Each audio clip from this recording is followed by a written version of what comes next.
Benarkah ketika Dajjal datang, dia juga akan membawa teknologi di eranya? Datang membawa teknologi, itu pentafsiran kita terhadap nas-nas yang sampai kepada kita. Pentafsiran kita terhadap nas-nas, dalil-dalil yang sampai kepada kita. Pertama, kita sedar bahawa Dajjal ini dia berada di akhir zaman, dan di akhir zaman wujud pelbagai teknologi. Pastinya di sudut logik kita sedar bahawa pastinya Dajjal akan memanfaatkan teknologi untuk kepentingan dia. Itu tafsiran akal. Yang kedua, berdasarkan dalil. Dalil ialah antaranya hadis Sahih Muslim. Hadis Sahih Muslim yang menceritakan tentang Dajjal mengarahkan langit supaya menurunkan hujan. Maka hujan pun turun dari langit. Kemudian Dajjal mengarahkan bumi supaya subur. Maka bumi pun subur. Bayangkan suasana kemarau, Dajjal arahkan langit untuk menurunkan hujan. Maka hujan pun turun. Dajjal mengarahkan bumi supaya subur. Maka daripada kering kontang, ia pun subur atas arahan Dajjal. Seolah-olahnya Dajjal diperlihatkan seperti Dajjal yang mempunyai kuasa ketuhanan. Sebab hanya Tuhan yang boleh melakukan benda seperti itu. Maka ia menampakkan pada kita di sudut satu pentafsiran sebagaimana yang pernah ditulis oleh seorang yang masuk Islam dan pemikirannya Masya Allah dipuji oleh umat Islam, iaitu Muhammad Asad. Dalam buku-bukunya dia mengatakan Dajjal datang dengan teknologinya. Jadi itu pentafsiran terhadap nas. Maka berkemungkinan Dajjal menguasai teknologi yang mampu menyuburkan bumi yang kering kontang, dan Dajjal menguasai teknologi yang mampu menurunkan hujan. Sekaligus mungkin Dajjal menguasai teknologi yang boleh mengawal iklim dan cuaca. Sebab itu di TV saya kaitkan teknologi ini berkemungkinan dalam bentuk pentafsiran, saya kaitkan juga dengan teknologi HAARP. HAARP. HAARP. HAARP. Singkatan bagi High Frequency Active Auroral Research Program. Teknologi yang berpusat di Alaska, di samping di pusat-pusat ketenteraan tertentu di Amerika, dikuasai oleh Amerika, dan dia memanfaatkan atmosfera. Atmosfera ada 7 lapisan. Lapisan ke-6 dipanggil sebagai ionosfera. Dia ada ion. Maka teknologi itu menembak ke lapisan ke-6 itu, menembak tembakan radioaktif, mengubah dimensi ion, sehingga akhirnya ion yang diubah dimensinya itu turun balik ke bumi, dan ketika ia turun ke bumi, dia mampu mengubah iklim dan cuaca. Sebab itu berlaku banyak tuduhan sekarang terhadap Amerika yang dikatakan telah menggunakan senjata iklim untuk menghancurkan negara-negara yang dia benci. Sehingga ada yang menuduh, jangan kata pasti, ada yang menuduh bahawa tsunami itu pun terhasil daripada teknologi HAARP ini. Ada yang menuduh demikian. Dan yang menuduh itu bukan orang Islam. Dia juga dari kalangan orang Europe, orang Eropah yang mengkaji. Walaupun Amerika menafi, tapi pihak-pihak saintis yang non-Muslim di Barat mengatakan penafian itu tak boleh kita terima sebab kami ada bukti. Jadi berkemungkinan Dajjal mampu menguasai teknologi seumpama ini sehingga dia dapat menggunakan teknologi mengubah iklim untuk mendatangkan fitnah pada manusia. Sekaligus mengikut pentafsiran, ya, Dajjal tak mustahil menguasai pelbagai teknologi. Termasuk hadis yang mengatakan dia akan membawa 2 sungai. Ada sungai yang nampaknya seperti air. Ada sungai yang nampaknya seperti api. Jika kamu pergi ke sungai yang nampaknya air, kamu bukan mendapat air, mendapat api. Kamu pergi ke sungai yang nampaknya api, ketika kamu pergi, dia bukan api, dia adalah air.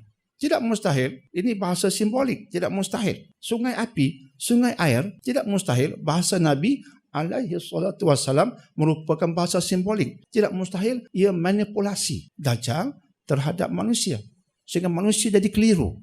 Air, api, air, keliru. Tak mustahil ia berkaitan dengan sistem teknologi maklumat yang mengelirukan sehingga memperdayakan manusia. Semua ini pentafsiran kita yang berdasarkan hadis, pentafsiran kita yang menampakkan berkemungkinan bahasa Nabi itu berbentuk simbolik yang nak menampakkan pada kita Dajjal datang selama 40 hari. Dajjal ini akan mengelilingi dunia selama 40 hari. Tetapi hadis mengatakan tidak ada desa yang tidak dimasuki oleh Dajjal. Tidak ada desa yang tidak dimasukinya kecuali 2 tempat dia tak mampu masuki. Hadis Muslim. 2 tempat itu Nabi SAW sabdakan sebagai Mekah dan Tayyibah. Dua kota ini Dajjal tak bisa masuki sebab malaikat sedang menanti. menghalang Dajjal memasukinya. Pertama Mekah, kedua Thayyibah. Dan kemudian baginda berkata, ketahuilah, inilah Thayyibah, inilah Thayyibah. Ketika itu baginda berada di Madinah. Inilah Thayyibah. Thayyibah itu Madinah. Dua tempat itu saja Dajjal tak mampu masuki sebab ada malaikat menghalangnya. Desa lain dia masuk dengan fitnahnya. Dan tak mustahil 40 hari pusing dunia. Mesti ada berkaitan dengan teknologi. Jadi tidak mustahil. Itu pentafsiran. Tapi pentafsiran yang munasabah. Sebab kita bercakap tentang akhir zaman yang hebat teknologinya. Tak mungkin Dajjal akan pandang sepi dengan teknologi yang boleh dia manfaatkan demi kafarah dia, demi kekufuran yang hendak dia ledakkan. Tapi apa-apa pun tuan-tuan dan perempuan, kesimpulan yang kita nak simpulkan senang tentang Dajjal, iaitu persiapkan diri dengan apa yang Nabi alaihi salatu wassalam suruh kita persiapkan dengannya. Nabi sebut tentang Dajjal dengan fitnah menakutkan, tapi bukan Nabi sebut tanpa penawar. Nabi sebut dengan penawar. Penawarnya ialah ingat 10 ayat awal surah Al-Kahfi. Hafazlah dia. Ada hadis Ahmad mengatakan bacalah dia. Dan kita faham hafaz dan baca bukan sekadar begitu saja. Baca dan faham seperti yang dilakukan para sahabat. Kemudian hayati dia dan kita akan sedar pada dua benda. Benda pertama ialah telah kita sebutkan awal tadi. Quran. Al-Quran peta hidup kita. Dan kemudian yang kedua yang nak kita fokuskan juga ialah yang berkaitan dengan ayat 9-10.